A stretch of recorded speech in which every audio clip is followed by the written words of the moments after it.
Yo, what's going on, my people? It's your boy CTG, and I'm back with some very special UFC 5 gameplay today, because in today's video we're going to be using the Nick Diaz that was released in the Pride Alter Ego pack that dropped yesterday. Now, as soon as I seen this fighter was going to be released, you already know I come from Stockton, I'm from Stockton, so I gotta use Nick Diaz first. But I am going to be using all the Alter Egos here in the next upcoming days, so be on the lookout for those videos as well. But here we're taking on a top 100 Conor McGregor. This guy, I fought him, I believe, probably about a total of like 6 or 7 times, and every single time it's a pretty good fight. Most of the time I'm able to come out with the victory, but this is a different matchup. Conor is very OP'd still in UFC 5, so we're still taking our time. You see us playing a lot of footsies. I'm not trying to overcommit on combinations though, because if I overcommit and I start walking forward as we hit him with a little bit of a taunt right there, he's gonna make us pay. So that's not what we're trying to do. And by the way, if you guys are gonna be using Nick Diaz, you better be taunting. I'm just telling you, it's not the real Nick Diaz experience if you're not taunting your opponent while you're fighting him. There we landed a crispy, clean 3-punch combination. And now I already see that my opponent, he's starting to minor step. So that could be a really big issue if we're not switching up the timing when we're entering in the pocket. Because if he gets the timing and minor steps and throws a front kick while we're entering in with a jab straight, we're going to get caught with a front kick. And it might potentially get us in a ground and pound situation, or it could potentially even flash KO us. So you got to be aware of that. So here we're still taking our time, going down to the body. You don't see me just over-committing shots to his block. And that's, if you're going to be using Nick Diaz, you got to fight the urge to do that, because it's so easy to just walk forward and want to be popping jabs or throwing straights at his block. But you need to work the body. That's something that the Diaz brothers really are known for doing. They don't just headhunt, they work in body hooks, and then they go back up to the head, so it just really drains you. Which is what we're trying to do to Conor right here. So here we pop out that jab. Don't try to throw the body kick, but he did a good job of catching that. Now we have to get off this cage though. We can't allow him to cage cut us. But luckily he backed up on his own, which I feel like is a really big mistake if you're using Conor. When you get somebody up against that fence, you gotta unleash your combinations. Right there, there's that minor step. There's a teep kick to the body, but I guarantee you over time that's going to become a front kick to the head. Pop out that double jab, knock him out of the animation, go body head.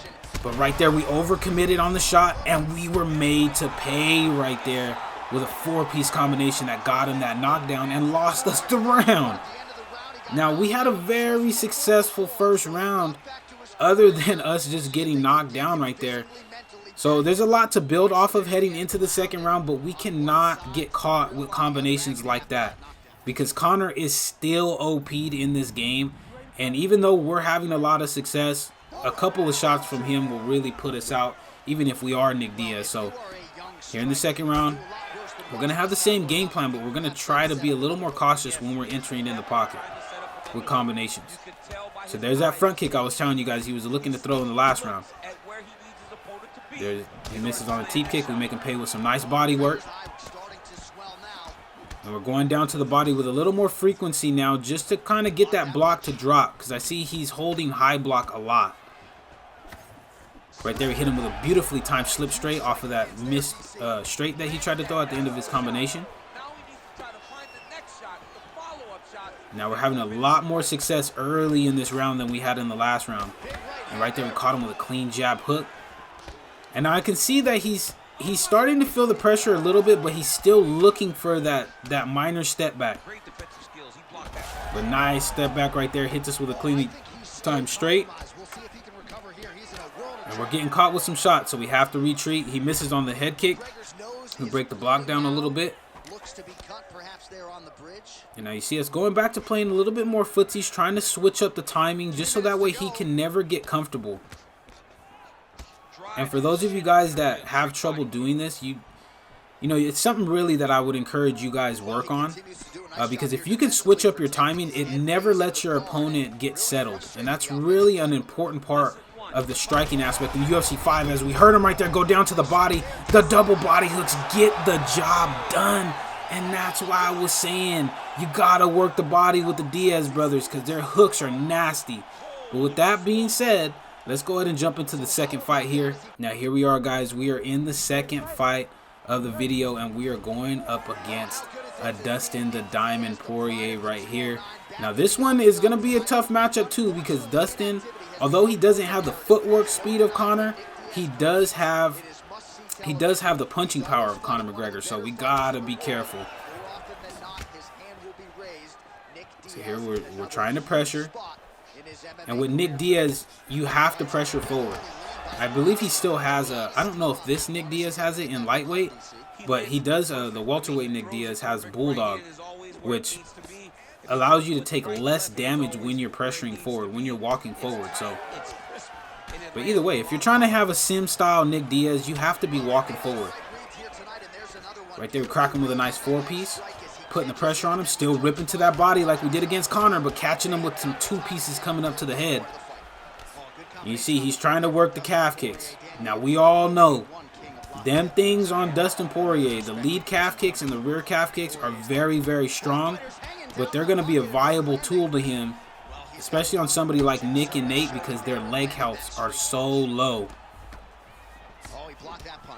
So here we're still applying a lot of pressure, trying to take away those kicks, not giving him some space to throw them. But he's doing a good job of landing some heavy damaging shots now. So that's a nice adjustment on his part. You know what I'm saying? I got to give credit where credit is due.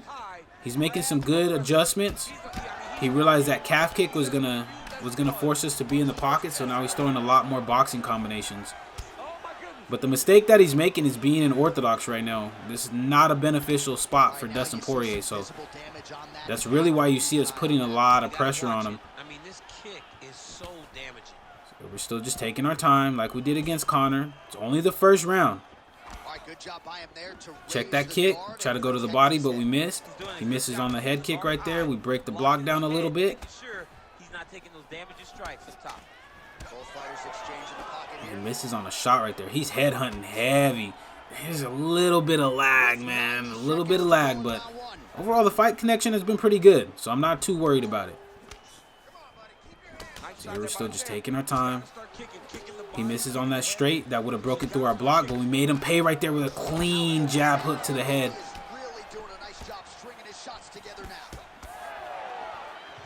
Putting that pressure on him, but he landed a nice little 2-piece right there. Now this is the tricky part again about using Nick again, man. You're standing in the pocket, so really anything can happen right here. We're applying that nice little pressure.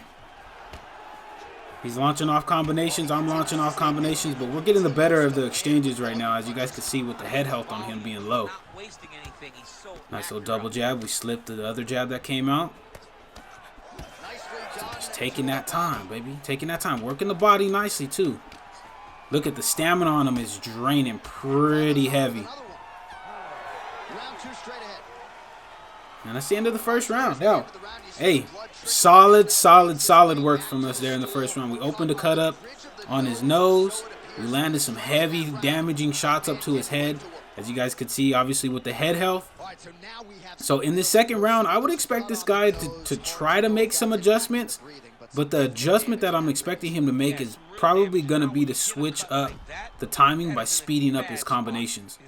And he could potentially try to start throwing what I like to call decoy strikes. And what decoy strikes are is they're strikes to just get you to walk forward, and then they launch a stationary combination off at you, and it blasts right through your block, and you get caught in max vulnerability. So we want to be on the lookout for that and not let him do that.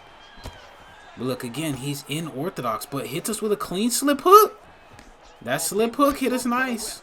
So we gotta be aware of that. But it's not gonna we're not gonna eat as much damage because he's in orthodox. And I really don't understand the strategy behind him being in orthodox, but it is what it is. Right here, look, he's starting to go down to the body too with regularity too. So we're gonna launch strikes back at the body too, catch him with a clean slip uppercut, but nice straight right there by him off the body block. I'm sorry, that was clean. Still just taking our time. We look for a slip hook. And look, he's going down to the body pretty heavy. But that's going to open up potential uppercut counters for us as well. But there we pull, countered, uppercutted him. Give him a little taunt. Then knock his ass down again. And taunt him again. This is what I'm telling you. This is where Nick Diaz shines. You put the pressure on him. Knock him down with a clean jab straight.